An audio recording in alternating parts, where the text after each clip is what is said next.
أعوذ بالله من الشيطان الرجيم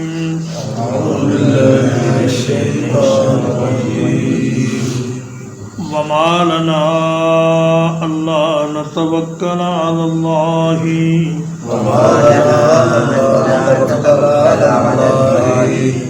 اور کیا ہے ہم کو کہ ہم اللہ پر بھروسہ نہ کریں وقد ہدانا سبلنا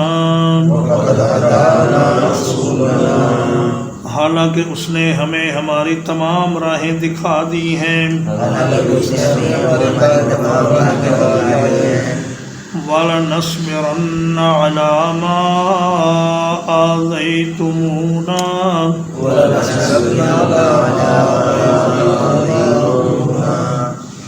اور واللہ ہم ضرور صبر کریں گے اس چیز پر جو تم ہمیں ایذا دو گے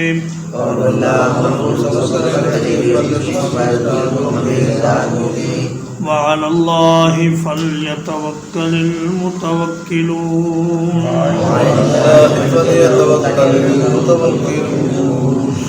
اور اللہ پر ہی بھروسہ کرنا چاہیے بھروسہ کرنے والوں کو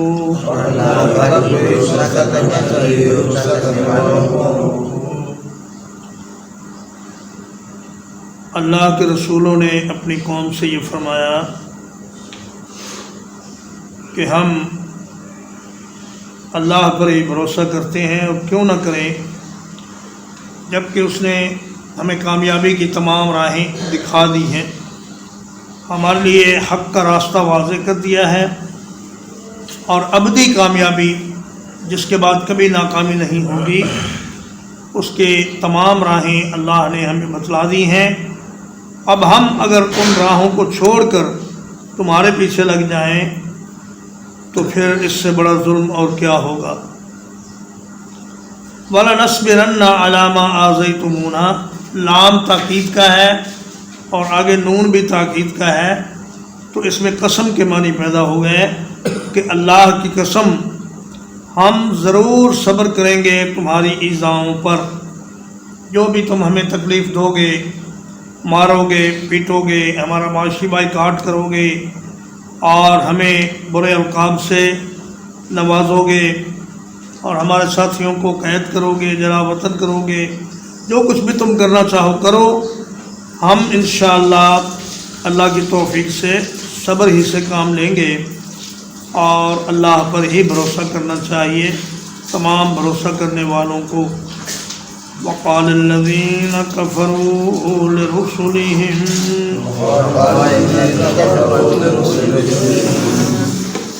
اور کہنے لگے وہ لوگ جنہوں نے کفر کیا تھا اپنے رسولوں سے لَنُخْرِجَنَّكُم مِّنْ أَرْضِنَا بلا شبہ ہم تم کو ضرور نکال دیں گے اپنی زمین سے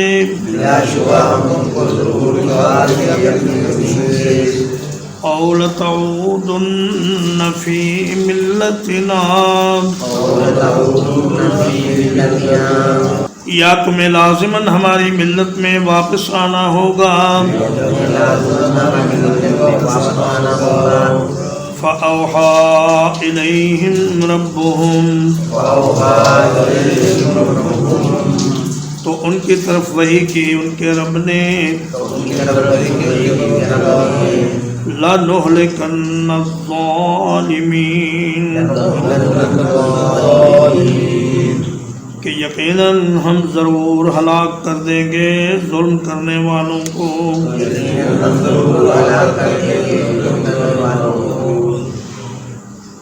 کافر اقوام اپنے انبیاء سے کہنے لگیں کہ دیکھو جی اب آپ کے لیے دو ہی راستے ہیں یا تو یہ کہ آپ ہمارے بستی سے نکل جائیں اور جلا وطن ہو جائیں اور دوسرا راستہ آپ کے لیے یہ ہے کہ آپ ہماری ملت میں آ جائیں یعنی ایمان کو چھوڑ کر کفر کی زندگی اختیار کریں تو پھر آپ کے ساتھ نرمی ہو سکتی ہے ورنہ ہم آپ کے ساتھ سختی ہی کریں گے۔ ہمارے نبی کریم صلی اللہ علیہ وسلم سے بھی یہی کہا گیا کہ ہم آپ کو قتل کر دیں گے، یا آپ کو جلا وطن کر دیں گے، یا آپ کو قید کر دیں گے، یا پھر آپ کو آپ کا دین چھوڑنا ہوگا۔ اول تعودن، اس سے یہ نہ سمجھا جائے کہ انبیاء علیہ السلام نبوت ملنے سے پہلے کفر کی ملت پر تھے، بلکہ اس کا مطلب یہ ہے وہ ان کے شرک اور بتوں کی عبادت پر خاموش رہتے تھے، اور وہ یہ سمجھتے تھے کہ شاید یہ بھی ہمارے ساتھ ہیں۔ تو انہوں نے کہا کہ جب تک آپ ہماری ملت میں واپس نہ آ جائیں تب تک ہم آپ کی جان نہیں چھوڑیں گے۔ یا اس کا معنی یہ ہے کہ وہ مسلمان جو کفر کو چھوڑ کر انبیاء کے پیروکار بن گئے تھے، ان سے خطاب ہے کہ آپ لوگ ہمارے مذہب میں، ہمارے دین میں واپس آ جائیں۔ یا ایک تیسرا معنی اس کا مفسرین کرام نے یہ بھی بیان کیا ہے کہ اول تعودن یعنی اول تصیرن، یعنی آپ ہو جائیں، دوبارہ بن جائیں کافر، ہماری ملت میں واپس آ کر۔ تو اللہ تبارک و تعالیٰ نے اپنے انبیاء کو تسلی دی جب ظلم و ستم ان کا حد سے بڑھا، اور انہوں نے انبیاء کو اپنی بستی سے نکالنے کا فیصلہ کیا، تو اللہ نے بھی فیصلہ کر لیا کہ ہم ان بستی کے لوگوں کو تباہ و برباد کر دیں گے اور ان کا نام و نشان مٹا دیں گے۔ اللہ نے اپنے انبیاء کو وحی کے ذریعے بتلا دیا۔ وَلَنُسْكِنَنَّكُمُ الْأَرْضَ مِن بَعْدِهِمْ،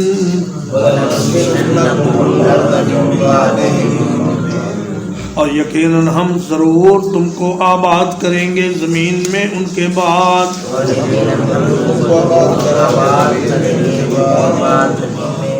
ذَلِكَ لِمَنْ خَافَ مَقَامِي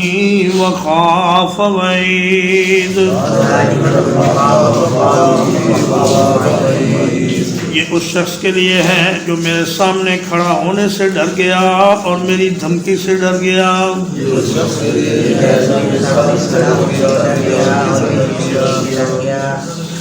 اللہ نے فرمایا کہ اے میرے انبیاء، اے میرے رسولوں، پریشان نہیں ہونا، ان قریب یہ جو بستیوں کے اپنے آپ کو مالک سمجھتے ہیں، بستیوں کا اصل مالک ان کو تباہ و برباد اور ہلاک کر کے ان بستیوں کی حکومت اور ان کا اقتدار اور ان کا غلبہ آپ کو عطا فرما دے گا، جیسے کہ موسیٰ علیہ السلام کی وفات کے بعد اللہ تبارک و تعالیٰ نے بنی اسرائیل کو شام اور مصر پر حکومت عطا فرمائی۔ کذالک وَأَوْرَثْنَاهَا بنی اسرائیل، اسی طرح ہم نے مصر کی اور شام کی زمین بنی اسرائیل کے سپرد کر دی اور ان کو ان کا وارث بنا دیا۔ پیغمبر کی زندگی میں تو یہ نہ ہو سکا، لیکن موسیٰ علیہ السلام کی وفات کے بعد انہوں نے ان دونوں ممالک پر قبضہ کر لیا اور اپنے اقتدار کو مضبوط کر لیا۔ نبی کریم صلی اللہ علیہ وسلم کی زندگی میں عرب کے بہت سے علاقوں پر اہل اسلام کا قبضہ ہو چکا تھا، لیکن آپ صلی اللہ علیہ وسلم کے دنیا سے تشریف لے جانے کے بعد تو پھر مشرق و مغرب تک مسلمانوں کا اقتدار اور مسلمانوں کی حکومت پہنچی، اور اللہ نے اپنا وعدہ سچ کر دکھایا۔ وَاسْتَفْتَحُوا وَخَابَ كُلُّ جَبَّارٍ عَنِيدٍ، اور انہوں نے فیصلہ طلب کیا اور نامراد ہوا ہر سرکش ضدی انسان۔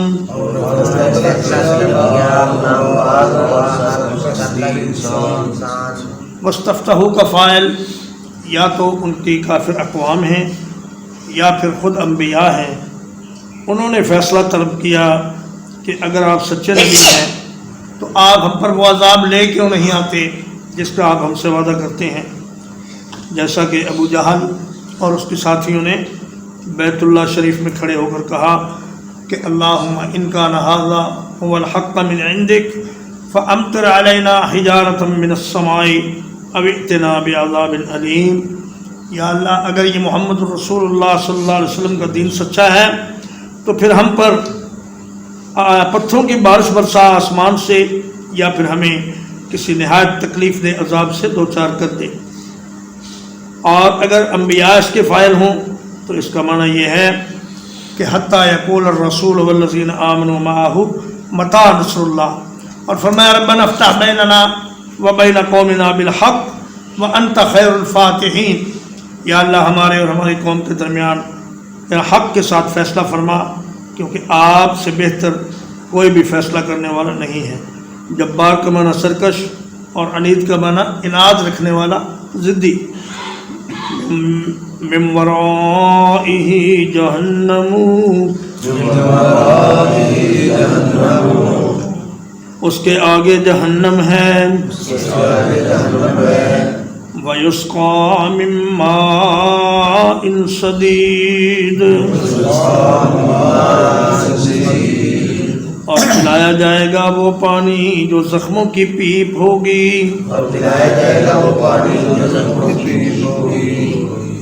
برا کے 3 معنی قرآن مجید میں مذکور ہیں۔ ایک تو اس کا معنی ہوتا ہے پیچھے ہونا، ایک ہوتا ہے علاوہ ہونا، فَمَنِ ابْتَغَىٰ وَرَاءَ ذَٰلِكَ فَأُولَٰئِكَ هُمُ الْعَادُونَ۔ فرمایا بیویوں اور لونڈیوں کے سوا اگر کوئی آدمی اپنی شہوت پوری کرنے کی جگہ تلاش کرے تو یہ زیادتی کرنے والے لوگ ہیں۔ اور ایک ورا کا معنی ہوتا ہے آگے، جیسے فرمایا وَكَانَ وَرَاءَهُمْ مَلِكٌ يَأْخُذُ كُلَّ سَفِينَةٍ غَصْبًا، کہ ان کے آگے ایک بادشاہ تھا جو ہر ایک کشتی کو زبردستی چھین لیتا تھا۔ تو یہاں اس کے دونوں معنی ہو سکتے ہیں۔ قرآن مجید کا یہ اعجاز اور قرآن مجید کی فصاحت و بلاغت ہے کہ ایسے الفاظ اس میں ہیں جن کے ایک سے زیادہ معنی ہیں۔ تو فرمایا کہ اس دنیا کے بعد ان کے لیے جہنم ہے، اور یا یہ کہ جب یہاں سے جائیں گے تو آگے ان کے لیے جہنم تیار ہے۔ وَيُسْقَىٰ مِن مَّاءٍ صَدِيدٍ، اور جب انہیں شدید پیاس لگے گی اور وہ پانی طلب کریں گے تو انہیں جہنمیوں کے زخموں سے نکلی ہوئی پیپ اور خون پلایا جائے گا، جو کہ سخت کھولتا ہوا، گرم اور انتہائی کڑوا اور انتہائی بدبودار ہوگا۔ سورہ محمد میں اللہ تبارک و تعالیٰ فرماتے ہیں وَسُقُوا مَاءً حَمِيمًا فَقَطَّعَ أَمْعَاءَهُمْ، ان کو ایسا پیپ کا کھولتا ہوا پانی پلایا جائے گا جس سے ان کی انتڑیاں کٹ کر ریزہ ریزہ ہو کر پخانے کے راستے باہر نکل جائیں گی۔ اور جب وہ پیالہ اپنے منہ کے قریب کریں گے تو اس کی اتنی گرمی ہوگی اور اتنی اس کی تیزی ہوگی، شدت ہوگی اس میں کہ ان کے چہرے کی کھال ادھڑ کر اس پیالے میں گر پڑے گی۔ اور فرمایا سورۃ القاف میں اللہ تعالیٰ نے وَإِن يَسْتَغِيثُوا يُغَاثُوا بِمَاءٍ كَالْمُهْلِ يَشْوِي الْوُجُوهَ،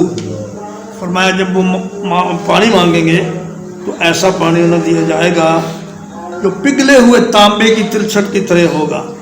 تانبا پگھلا ہوا ہو تو کتنا گرم ہوتا ہے، لیکن اگر جہنم کی آگ میں کوئی چیز گرم کی جائے تو وہ یہاں کی گرمی سے 70 گنا زیادہ ہے۔ تو فرمایا کہ یہ پانی انہیں پینے کے لیے دیا جائے۔ یتجرعہ ولا یکاد یسیغہ،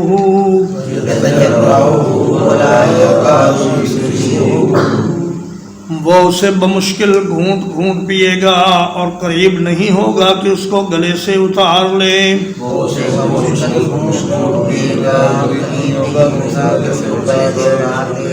وَيَأْتِيهِ الْمَوْتُ مِنْ كُلِّ مَكَانٍ، اور وہ ہر جانب سے موت کو آتا ہوا دیکھے گا۔ وَمَا هُوَ بِمَيِّتٍ، حالانکہ وہ مرنے والا نہیں ہوگا۔ وَمِن وَرَائِهِ عَذَابٌ غَلِيظٌ، اور اس کے بعد اور بھی سخت ترین عذاب ہوں گے۔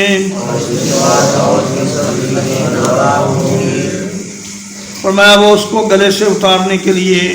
گھونٹ گھونٹ پانی پینے کی کوشش کرے گا لیکن گلے سے اتار نہیں سکے گا، کیونکہ وہ اتنا سخت گرم اور اتنا سخت کڑوا اور اتنا سخت بدبودار ہوگا کہ نہ پیتے بنے نہ چھوڑتے بنے۔ وَيَأْتِيهِ الْمَوْتُ مِنْ كُلِّ مَكَانٍ، اسے یوں لگے گا کہ ہر طرف سے موت آ رہی ہے، لیکن موت آئے گی نہیں، کیونکہ موت کے آنے سے تو تکلیفیں ختم ہو جاتی ہیں۔ تو اللہ تبارک و تعالیٰ کی مرضی یہ ہوگی کہ ثم لا يموت فيها ولا يحيا، کہ جہنمی نہ اس میں مرے اور نہ زندگی گزار سکے، موت اور زندگی کی کشمکش میں ہی اس کا سارا وقت گزرے۔ اور فرمایا کہ اس کے سوا بھی وَمِن وَرَائِهِ عَذَابٌ غَلِيظٌ، یہ پانی پیپ کا پانی پلانا یہ تو ایک جہنم کا معمولی عذاب ہے، اس کے بعد اور بڑے بڑے سخت ترین عذاب اللہ نے جہنم میں تیار کر رکھے ہیں اپنے نافرمانوں کے لیے۔ تو کاش کہ تمام انسان آج اس جہنم سے بچنے کا کوئی سامان کر لیں اور کچھ کوشش کر لیں، کیونکہ موت کے بعد تو پھر عمل کی مہلت ختم ہو جائے گی۔ بعض اہل علم کا یہ قول ہے کہ جہنم سے بچنا اور جنت میں جانا صرف 2 قدم کا راستہ ہے۔ ایک قدم اپنے نفس پر رکھ لو تو دوسرا قدم آپ کا جنت میں ہوگا، یعنی اپنے نفس کی بری خواہشات کو اپنے پاؤں کے نیچے دبا دو تو انشاءاللہ دوسرا قدم آپ کا جنت میں ہوگا، یعنی نفس کی بری خواہشات کو کچلنے کے بعد پھر جنت میں جانا انسان کے لیے اللہ تعالیٰ آسان فرما دیتے ہیں۔ ترجمہ وَمَا لَنَا أَلَّا نَتَوَكَّلَ عَلَى اللَّهِ،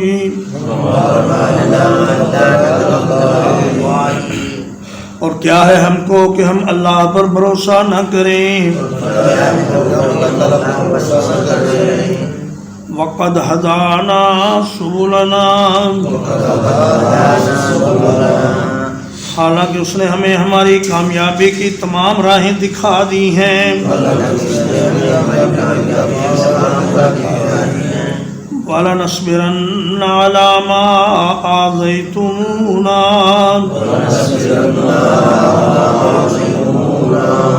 اور ہم ضرور صبر کریں گے اس چیز پر جو تم ہمیں ایذائیں دو گے۔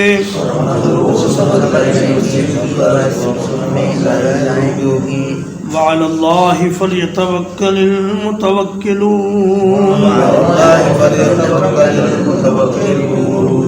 اور اللہ پر ہی بھروسہ کرنا چاہیے بھروسہ کرنے والوں کو۔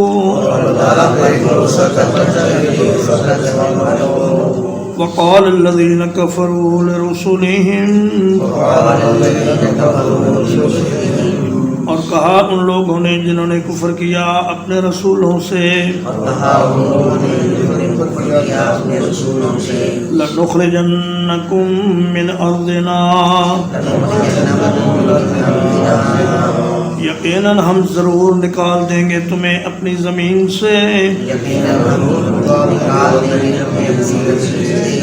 أَوْ لَتَعُودُنَّ فِي مِلَّتِنَا، یا تم لازماً ہماری ملت میں واپس آ جاؤ گے۔ فَأَوْحَىٰ إِلَيْهِمْ رَبُّهُمْ، تو ان کی طرف وحی فرمائی ان کے رب نے، لَنُهْلِكَنَّ الظَّالِمِينَ، کہ یقیناً ہم ضرور ہلاک کر دیں گے ظالموں کو۔ وَلَنُسْكِنَنَّكُمُ الْأَرْضَ مِن بَعْدِهِمْ، اور یقیناً ضرور ہم تم کو آباد کریں گے زمین میں ان کے بعد۔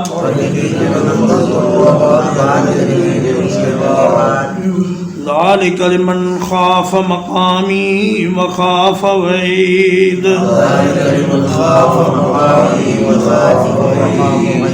یہ اس شخص کے لیے ہے جو میرے سامنے کھڑا ہونے سے ڈر گیا اور میری دھمکی سے ڈر گیا.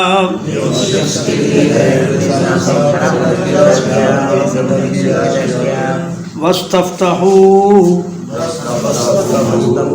انہوں نے فیصلہ طلب کیا. وَخَابَ كُلُّ جَبَّارٍ عَنِيدٍ، اور نامراد ہوا ہر سرکش اناد رکھنے والا.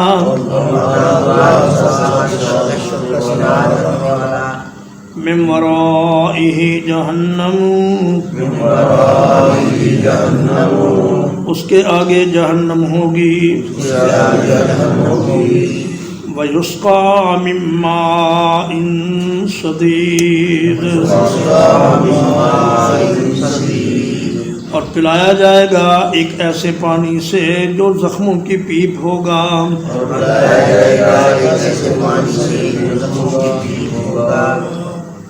يتجرعه ولا يكاد يسيغه،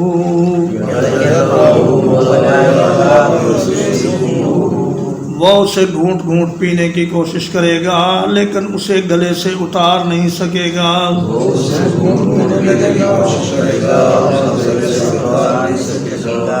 وَيَأْتِيهِ الْمَوْتُ مِنْ كُلِّ مَكَانٍ، اور موت ہر جانب سے اس کی طرف آئے گی.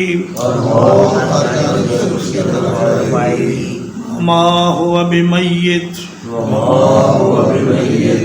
حالانکہ وہ مرنے والا نہیں ہے. وَمِن وَرَائِهِ عَذَابٌ غَلِيظٌ، اور اس کے بعد اس کے لیے سخت ترین عذاب ہے. وصلی اللہ علی نبینا محمد وآلہ وصحبہ اجمعین.